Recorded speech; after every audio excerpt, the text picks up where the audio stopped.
The views and opinions expressed on this program are those of the guests appearing on the program and do not necessarily reflect the views and opinions of 8 News Now or Nexstar Media Group. Welcome to Face Off, where we talk about the issues from the right and the left. We welcome Alan Stock of KXNT Radio and Maria Teresa Lieberman, the Deputy Director of Battle-Born Progress. So let's talk about this proposal to rename the airport. McCarran International Airport, rename it either for Harry Reid, that's what Governor-elect Steve Sisolak wants to do, or something else like Las Vegas International or whatever. Is it a good idea or a bad idea? What do you think, Alan? You know, it's been known as McCarran for many years, and I understand that the concern some people have because of certain things that McCarran may have said. Not all of it's documented, some of it was hearsay. So I did try to look it up to find out exactly what he said and wasn't able to find a lot of direct quotes. But if the case is that they're concerned about what he said back then, and it may have had a racist or anti-Semitic tinge to it, I mean, there were certain racist tinges that came out of Harry Reid's mouth at various times. Certainly about talking about Barack Obama being the light-skinned Negro that could affect a Negro dialect when he wanted to, or a white dialect when he wanted to. I mean, you know, things that he said that he later went, oh, maybe I shouldn't have said that. So, I mean, you know, there were issues that came out of his mouth, too. I don't think it should be named Reid Airport. If they're going to rename it anything at all, I mean, where do people come here? Do they come to McCarran, or do they come to Reid, or do they come to Las Vegas? If you want to rename it to Las Vegas International Airport. People would get that. I would our letters are still LAS, our call letters LAS. So, I mean, that's what's going on. So if it's really a big issue, change it to Las Vegas International Airport and don't go on a partisan basis. Maria, what do you think? It seems like Steve Sisolak was doing this because Harry Reid's been ill, and this was sort of an homage to a guy who has helped him in his own career and helped a lot of Democrats in their careers. But it got a huge reaction. There's a lot of people who think this is a terrible idea. What do you think?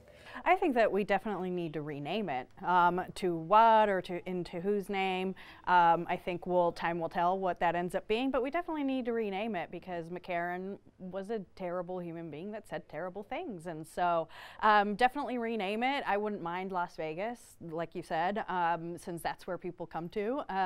But also I can understand why people want Harry Reid or Reid International Airport because at the end of the day, no matter what side you're on, he ended up doing a lot for Nevada and really rose up in the ranks in Congress and the Senate and did a lot for Nevada and kind of put us on the map. So that's why I see that. But honestly, at the end of the day, as long as we take McCarran out of it, I think a lot of people will be fine. Yeah, I think a lot of people in this state would really be upset, if not more than half the state. So, I mean, if they're going to consider the idea of Reid, then take a vote of the people, or some kind of a poll, and find out what people really want. I can't believe that the majority of people would want Reid Airport, and it's paid back to Reid. I absolutely get that.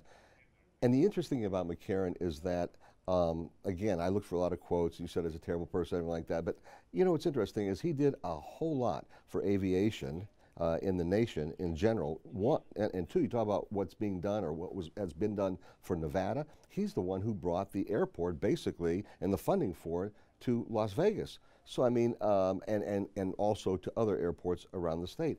So I mean, it's not like he did nothing at all. And again, if it comes out that you can find out that he has all these slurs and people are saying, the majority of people are saying, we got to get rid of McCarran as a name, you know, we don't want Reid. I would agree. Las Vegas International Airport, that's what this place is. It's like LAX, you know, Los Angeles International Airport, LAX, same thing. Name it Las Vegas International Airport, and I think we'll all be happy. And McCarran did do a lot for aviation. Also, he was instrumental in killing an early proposed gambling tax that would have essentially destroyed Las Vegas before it ever got started. In many ways, the town exists now in its present form because McCarran was there to stop the feds from imposing that gaming tax. Should he get any credit for the good things that he did, notwithstanding the anti-Semitic and racist things that he said? I think he should get credit for those things, but I think the thing is people don't want his name on the airport that people from all over the world fly to when he has said terrible things that may hurt a lot of those people. So might as well just get it out of there. And I agree, if it's like LAX, Las Vegas International, It's a welcoming name. We're a welcoming town.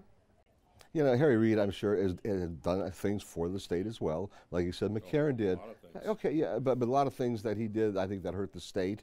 When he never got in Obama's face about telling people not to come here, to put the money in aside for the kids' education, stuff like that.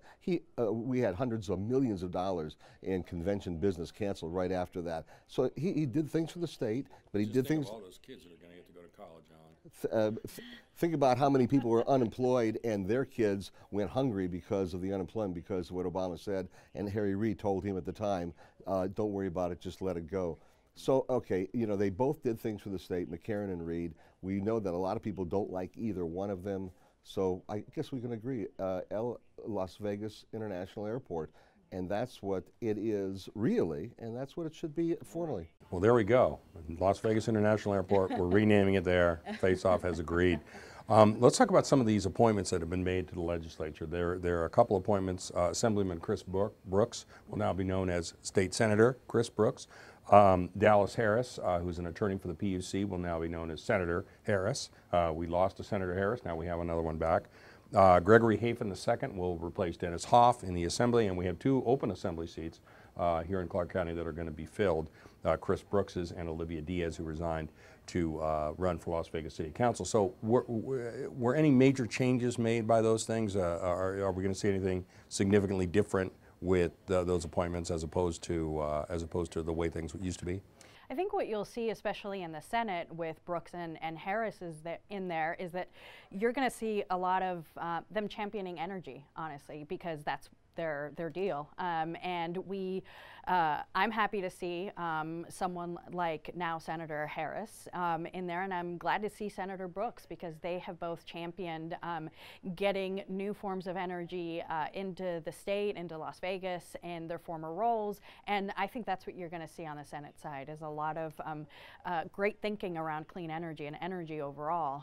So we're excited. I'm excited to see that. And you know, I think that honestly, overall, there's not going to be great systemic changes with the people that are leaving or coming in. I don't think it's that incredible of an impact that you're going to see.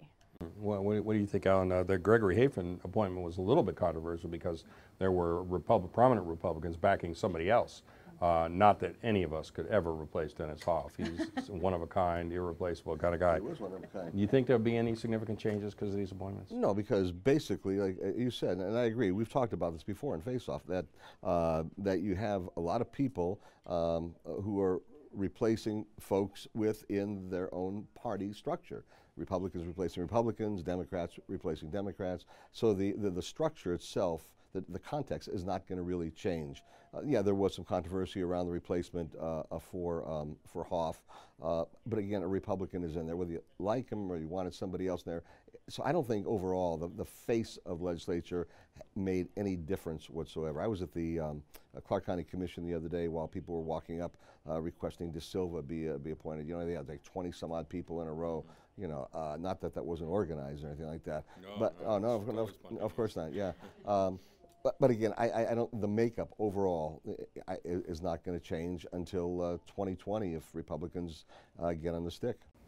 We will see. We'll have to wait and see if that's going to happen. I don't know. A lot of Republicans who were sort of champions of bipartisan cooperation have died this year. I'm thinking of John McCain. I'm thinking of Paul Laxalt. I'm thinking of George H.W. Bush, whose funeral was this week. We have Governor Brian Sandoval leaving office. He's in that same milieu. Is this going to portend? Are we going to have more polarization, less cooperation with the deaths of people who set an example of you know, look, once you get elected, you have to govern and move forward on that and work with the other side? Are we going to see less of that because of these men's passing? Every one of the people you mentioned were all Republicans. So the idea was Republicans should be able to compromise and give in. There were times when Democrats did that also in the old days. Henry Scoop Jackson of Washington, a great example of someone who was a Democrat, a somewhat conservative Democrat, but he worked with Democrats and knew how to work with Republicans. He's also gone. As are other Democrats who knew how to be able to get along, what they called comity, you know, in the old days. Listen, I think that we are a polarized society, and I think Republicans right now want to be able to go, and I think rightfully so, with a conservative brand, the Ronald Reagan conservative brand. Democrats want to go, it appears, into a more Ocasio-Cortez, socialist, Sanders type of a direction. Not all, but a lot of that. And we're going to see what's going to happen. I think really that sometimes if they don't get along and compromise, it might be okay, because the less they really do in the legislature, the more money remains in our pocket. Well, we'll see. What do you think? Is there any advantage to having a polarized government that doesn't get anything done? Oh, I don't think there's any advantage to a government that is polarized. And I think in many ways our society is polarized, but honestly, I think the polarization is really in DC, in Congress, at the federal level. That's where the extremism really is right now, and I don't know how it's going to get solved or when. I think here in the state, though, this session, honestly, I think you're going to see, because you have a Sisolak who can be very moderate, and other Democrats and Republicans that can work across the aisle, I think you'll see that. And I think across the country what you will see is more people focusing in on what can we do in state and how can we solve these problems, instead of focusing on the polarization with Trump or whoever in DC. How can we focus in on having solutions in the state? And if that means working across the aisle and coming to compromises and being pragmatic, I think people are honestly tired of that extreme rhetoric at the end of the day on both sides, right and left. And they're willing in state to find the solutions. And honestly, that's where our society is going, is focusing in on the states. What can we do at the state level to improve our communities? I understand what you're saying, but here's one other thought on this. I mean, as we begin this whole process right after the election, you have Sisolak and others coming out wanting to, first of all, before we do anything, is rename the airport Harry Reid Airport, which is a polarizing effort, because at least half the state, if not more, I think would oppose that if we took a poll or an election on that. Number two, you have Nancy Pelosi coming out. Their very first point of order is to go after Donald Trump's tax records. Now, they talked about health care, and they talked about education, they talked about a lot of stuff during the election itself, but then as soon as they got elected and she's elevated to her role, the first thing that she wants to do, she says, is go after his tax records. That's a polarizing point also. I mean, because instead of saying, let's get some stuff done, it's like, we're going to get in your face. You're poking the bear. I'm not defending the polarization on the right, but I'm saying it does exist. It exists on both sides. I don't know how we're going to bring those two sides together. Yeah, and I think that on the Pelosi thing, that's, again, in D.C., and as far as Sisolak and the airport, I think that's something that the media and other people have been focusing in on, because it's such a controversial issue. It's kind of like last legislative session when that was a bill. That's what people focused on. It was the most popular bill on the website. The people commented. I think it's just because Harry Reid and McCarran are such polarizing figures. That's what people hone in on. But I don't know if that's necessarily the first thing Sisolak wants to do. I think that's the first thing people focused in on, and it's what's getting play out there because it's so polarizing. But at the end of the day, when he actually gets inaugurated, I think you'll see other things that will be the focus for both parties. I think you're going to see healthcare, education, and actually figuring out how do we come to solutions. Hopefully, I hope that's what we end up seeing come January and February. Well, let's take one of those issues. Let's take education. Let's say that there was a bill that came down that said, we're going to boost funding for schools. We're going to enhance the weighted funding formula, but in a compromise with Republicans, we're also going to include money for school choice, for education savings accounts, something like that. Would your group allow Democrats to vote for that without being criticized, or would you campaign against that?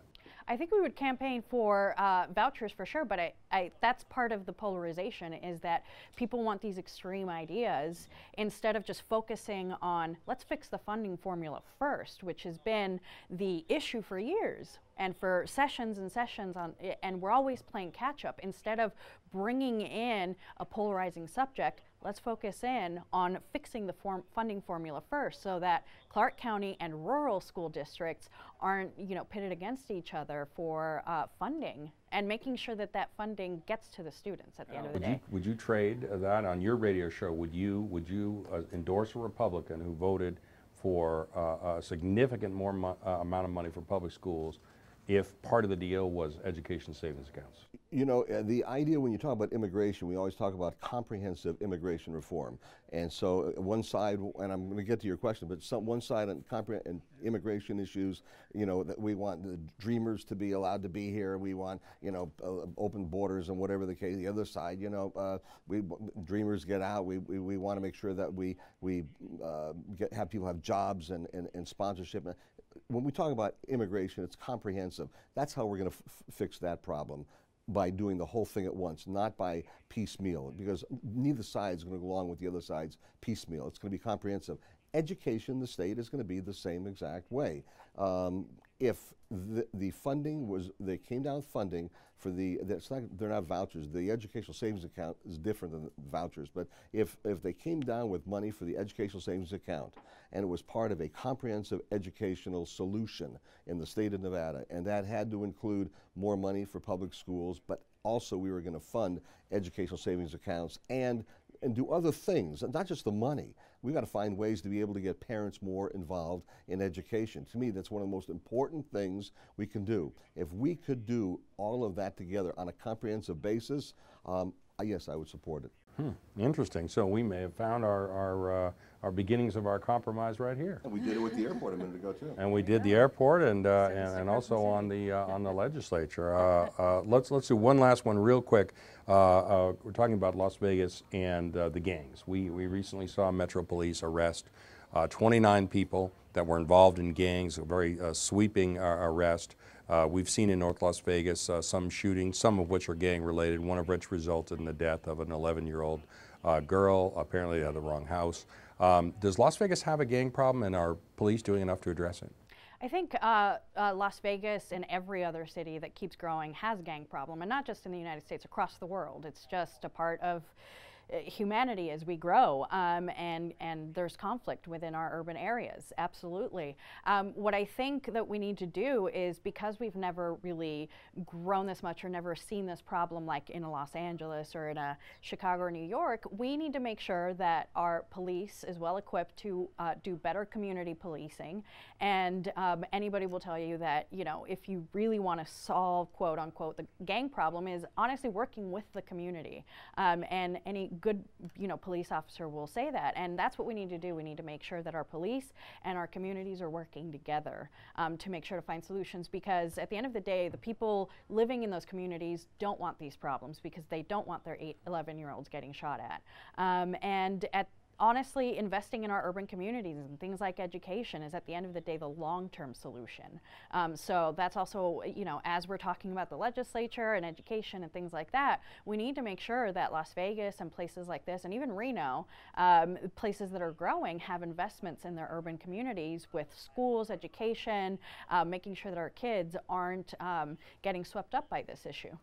Alan, what do you think? Are we doing enough to? Well, I disagree. L.A. and New York have had gang problems. I mean, big gang problems. When I started talk radio up in Sonoma County back in the early '90s, I remember that that a little town called Petaluma had gang problems. They didn't want to talk about it at the time.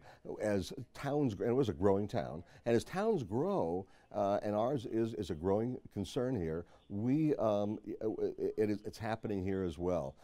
And we have to stop it as it begins. I think they are doing the right thing. I think what they're doing is the police, North Las Vegas Metro, I think they're doing it behind the scenes, quietly. I don't want them to come out every 2 minutes with a press conference talking about it. I want them to very quietly, and which is what good policing does, behind the scene, you deal with it. They arrested the 29 people you talked about. I mean, we didn't know that they were in the process of doing that.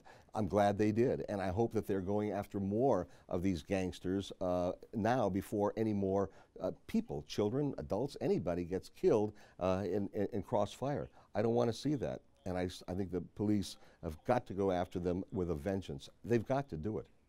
All right, sounds good. Well, that's all the time we have for this week's Face Off. Thanks for watching, and we'll see you back here next week on Politics Now.